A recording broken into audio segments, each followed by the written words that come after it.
hyperbole to suggest a very solemn moment.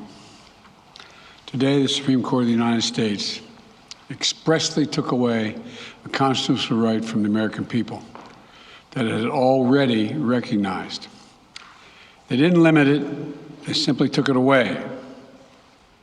That's never been done to a right so important to so many Americans. But they did it.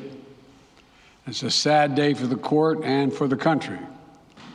50 years ago, Roe v. Wade was decided and has been the law of the land since then. This landmark case protected a woman's right to choose, her right to make intensely personal decisions with her doctor, free from the interference of politics.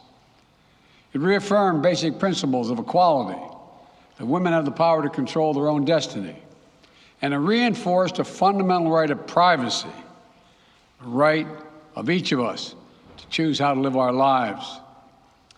Now, with Roe gone, let's be very clear. The health and life of women in this nation are now at risk. As chairman and ranking member of the Senate Judiciary Committee, as vice president and now as president of the United States, I've studied this case carefully. I've overseen more Supreme Court confirmations than anyone today, where this case was always discussed.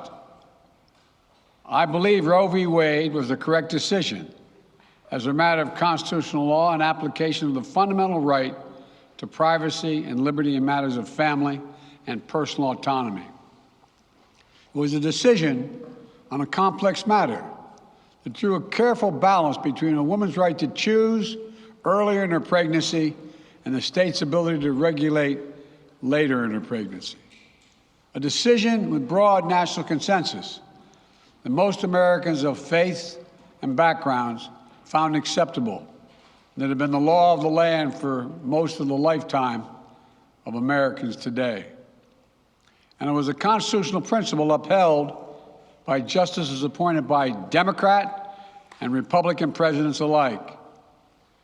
Roe v. Wade was a 7-2 decision written by a justice appointed by a Republican president, Richard Nixon.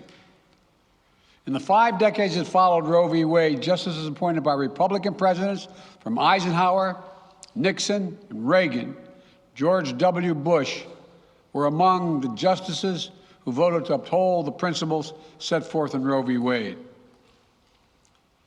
It was 3 justices named by one president, Donald Trump, who were the core of today's decision to upend the scales of justice and eliminate a fundamental right for women in this country. Make no mistake, this decision is a culmination of a deliberate effort over decades to upset the balance of our law. It's a realization of an extreme ideology and a tragic error by the Supreme Court, in my view. The court has done what it has never done before, expressly take away a constitutional right that is so fundamental to so many Americans that had already been recognized. The court's decision to do so will have real and immediate consequences.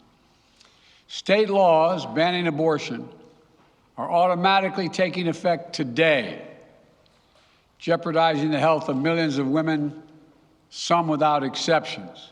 So extreme that women could be punished for protecting their health. So extreme that women and girls who are forced to bear their rapist's child,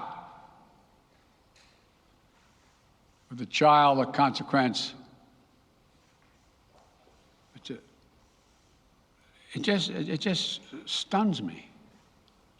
So extreme that doctors will be criminalized for fulfilling their duty to care. Imagine having a young woman have to carry the child of incest as a consequence of incest. No option. Too often the case, the poor women are going to be hit the hardest. It's cruel. In fact, the court laid out state laws criminalizing abortion that go back to the 1800s as rationale. The court literally taking America back 150 years. This is a sad day for the country, in my view. But it doesn't mean the fight's over. Let me be very clear and unambiguous. The only way we can secure a woman's right to choose, the balance that existed, is for Congress to restore the protections of Roe v. Wade as federal law. No executive action from the president can do that. And if Congress, as it appears, lacks the votes to do that now, voters need to make their voices heard. This fall, we must elect more senators and representatives who will codify women's right to choose into federal law once again. Elect more state leaders to protect this right at the local level. We need to restore the protections of Roe as law of the land. We need to elect officials who will do that. This fall, Roe is on the ballot. Personal freedoms are on the ballot. The right to privacy, liberty, equality, they're all on the ballot. Until then, I will do all of my power to protect a woman's right in states where they will face the consequences of today's decision. While the court's decision cast a dark shadow over a large swath of the land, many states in this country still recognize a woman's right to choose.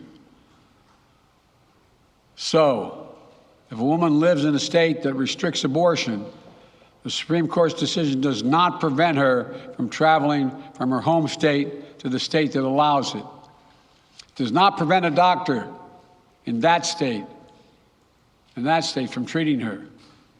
As the Attorney General has made clear, women must remain free to travel safely to another state to seek care they need.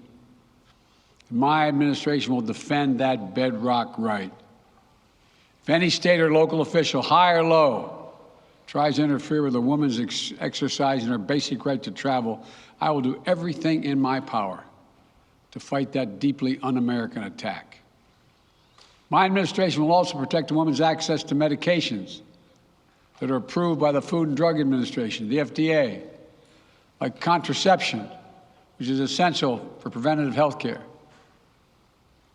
mifepristone, which the FDA approved 20 years ago to safely end early pregnancies and is commonly used to treat miscarriages. Some states are saying that they'll try to ban or severely restrict access to these medications.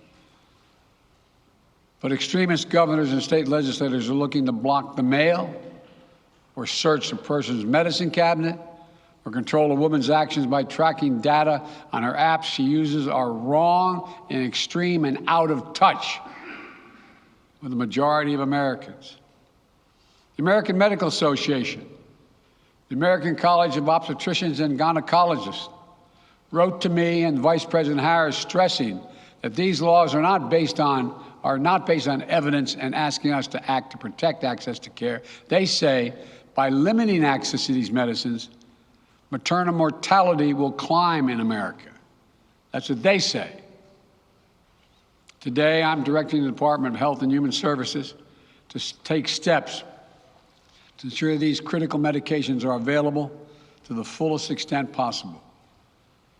And the politicians cannot interfere in the decisions that should be made between a woman and her doctor. And my administration will remain vigilant as the implications of this decision play out. I've warned about how this decision risks the broader right to privacy for everyone. That's because Roe recognized the fundamental right to privacy that has served as a basis for so many more rights that we've come to take for granted, that are ingrained in the fabric of this country. The right to make the best decisions for your health. The right to use birth control, a married couple in the privacy of their bedroom, for God's sake. The right to marry the person you love. Now, Justice Thomas said as much today. He explicitly called to reconsider the right of marriage equality, the right of couples to make their choices on contraception. This is an extreme and dangerous path the court is now taking us on. Let me close with 2 points. First, I call on everyone, no matter how deeply they care about this decision, to keep all protests peaceful Peaceful, peaceful, peaceful. No intimidation. Violence is never acceptable. Threats and intimidation are not speech. We must stand against violence in any form, regardless of your rationale. Second, I know so many of us are frustrated and disillusioned that the court has taken something away that's so fundamental. I know so many women are now going to face incredibly difficult situations. I hear you. I support you. I stand with you.